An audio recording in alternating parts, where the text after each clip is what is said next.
ভাবছো আমি নাদিমের, তুমি কি ভেবেছিলে? তোমরা ভাবছো আমরা মানুষ? ও আল্লাহ, দ্য সিচুয়েশন হিয়ার ইজ স্ক্রিপ্চারের রাস্তা বৃষ্টি। সামনে এমন প্রযুক্তি আসবে, এটা অবাক হওয়ার কিছু না যদি কয়েকদিন পর দেখেন যে ওরা এমন ডিভাইস বের করেছে যে আপনার বডি আপনার সাথে কথা বলছে। অবাক হওয়ার কিছু নেই।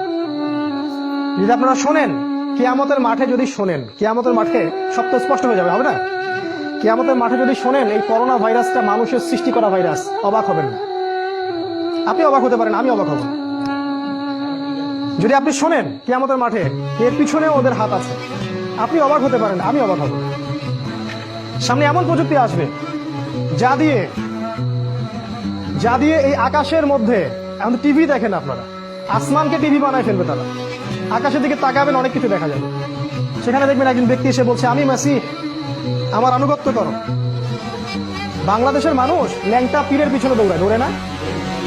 আর যদি আকাশে এরকম কাউকে দেখে যে বের হইলো এবং বললো যে আমি মাসির, তোমাদের ত্রাণকর্তা, আমার আনুগত্য করো, জান্নাতে চলে যাবে। মানুষ কি মনে করছেন যাবে না?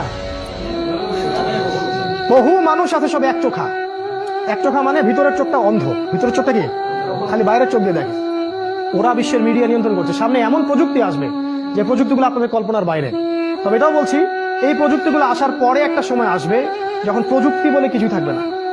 কোনো স্মার্টফোন, কোনো ইলেকট্রিসিটি, কোনো যে আপনার ল্যাপটপ, ইন্টারনেট কিছুই থাকবে না, সব ডিস্ট্রয় হয়ে যাবে। অনেকে আপনাকে বলতে পারে যে এগুলো বাজে কথা, আমাদের সামনে এখন হাজার হাজার বছর পড়ে আছে। আমরা তাদের সামনে শুধু এতটুকু বলি যে জাস্ট ওয়েট অ্যান্ড সি, অপেক্ষা করেন আর দেখেন। তর্ক করার জন্য আমি আপনার সাথে আসিনি, আপনি অপেক্ষা করেন আর দেখেন কি হয়।